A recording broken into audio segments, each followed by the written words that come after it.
Thank you, Norbert. I think that was very clear. Thank you. Our next speaker is Bern-Thomas from MSF.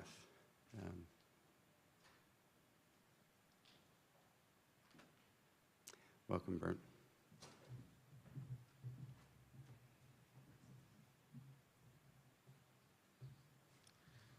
Good afternoon. I'm going to present TB Practical, which is a randomized controlled open-label phase 2-3 trial for XDR and MDR-TB. But I'll take just one or two slides just to talk about MSF because it's the first time we're actually presenting this here. I think most of you, when you think of MSF, probably think of this, an emergency organization treating war wounded or vaccinations and so on. I think what maybe some of you in this room would also know that MSF is one of the largest non-governmental organization treating tuberculosis around the world. We treat about 20,000 TB patients a year and around 2,000 of those who have drug-resistant TB. So it's really from this background that we were discussing to actually work on a clinical trial, TB Practical. You would have also heard that MSF is also working with other partners on another trial called NTB.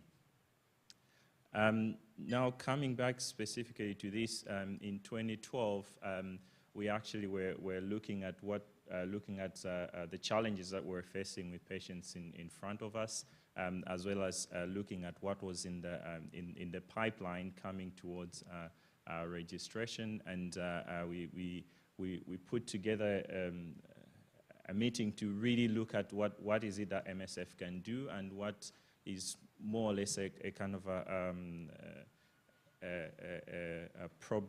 product profile for the clinical trials that we're going to embark on. And this is pretty much what we came up with, and we've been looking at developing a clinical trial that is basically focused on that is guided in principle by these specific principles.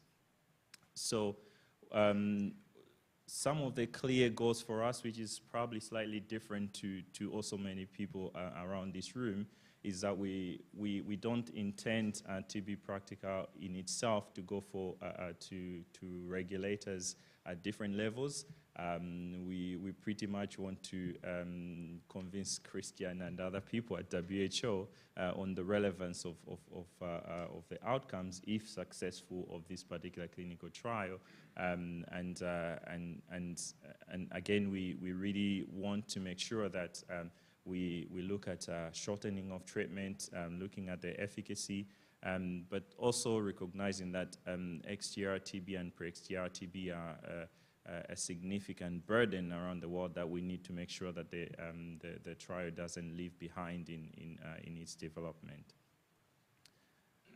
So TB Practical is as I mentioned, a phase 2-3 trial that has 2 stages, and I'll go into some detail on that in the next slides. But we're looking at 6-month regimens that contain bedaquiline, pretomanid, linezolid as a backbone, and then two of those have additional drugs like moxifloxacin and another one, clofazimine. We're using a linezolid dosage that is at 600 milligrams for the first 4 months, and dropping it down to 300 milligrams for the other 2 months, or dropping it a bit earlier if there are moderate adverse events that have been identified in the patients. We are using a control arm that is, we define it as a locally accepted standard of care, and this may mean a 9 months regimen, or it might mean the 2-year recommendations, but This is going to be adapted according to the local standards, but those standards will have to be in line with the WHO recommendations for the treatment of MDR and XDR-TB. So as I mentioned, that we're looking at 2 stages for this trial. The first stage is looking at 3 arms and following these 3 arms up to 8 weeks. And the patients who enter in any of these in the stage 1 will still continue the 6 months treatment, will not stop, but at 8 weeks we would like to review the safety and efficacy to be able to actually identify more like looking at arms that are obviously not good enough to go to stage 2. And as you can see, the thresholds that we proposed are quite low, and that's really based on just us feeling that it's not necessarily looking at the arms that have a large potential, more like trying to stop arms that are clearly might be too unsafe. And then in the next stage, of which we will also use look at a seamless transition to utilize the same sample size that was recruited in stage 1, and then add more patients into stage 2, but to identify the specific probably 2 arms, depending on what the results will be of the stage 1. That will be followed up for 27 months post randomization, but we're defining our primary endpoints at 72 weeks post randomization. So just a quick update. So we started recruiting in this trial on the 17th of January this year. We plan to recruit from 4 sites in 3 countries. In Nuku, so Karakorum, Pakistan, which is a region of Uzbekistan, is our first site that we started off, and it's a site that we expect to be one of the biggest sites. It's an area where MSF has been working with the Ministry of Health and the National TB Institutes for the last 15 years in treating MDR and XDR-TB in the region. And we expect to have one site there and 3 centers around that site. We also are working with TB institutes in Belarus, in Minsk, where we expect to be to recruit in our second site, because that's a site where we already received approval for the trial at the end of last year, and we expect to have the first patients in the next 2 months. And then we've just submitted to the MCC for a site just outside of Durban, which are 2 hospitals, Dorothy Goodwin and Don Mackenzie, where we're working through Think, which is a non-profit research organization in South Africa.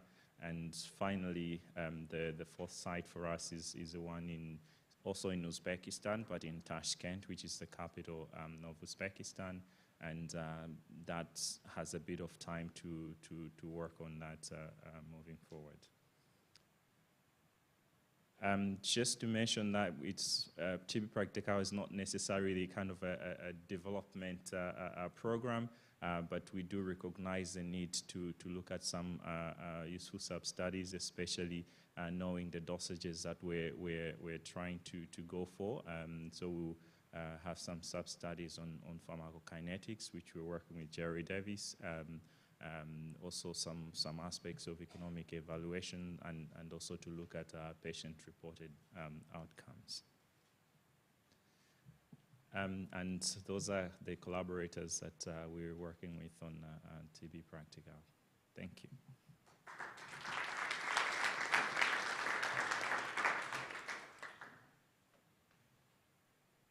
Thank you. That was good presentation. Klaus Remmer with CPATH. I wonder if you could elaborate a little bit more on any plans or thoughts on monitoring for safety, especially since you have clofazimine on one of the regimens and then moxi on the other one, especially in relation to QT prolongation? Yes, so the way we've set up, actually in stage 1 of this trial, we are hospitalizing patients for the first 8 weeks. And during those 8 weeks, we conduct triplicate ECGs pre and post dose, and we have a centralized core team that review those results. Thank you very much. I wondered what dose of linezolid you're using and what dose of clofazimine and moxi. We're using 600 milligrams for the first a day for the first 4 months, and dropping that to 300 milligrams for the remaining 2 months of the investigational regimens. Of course, it's also interesting listen to the NCO7 as well, that the dosing, of course, for linezolid it's still kind of balancing to see what actually is the optimal dose, and that doesn't cause too many adverse events. For the moxi, we're using normal dose, using a high dose moxi, and for clofazimine, we are using 200 throughout.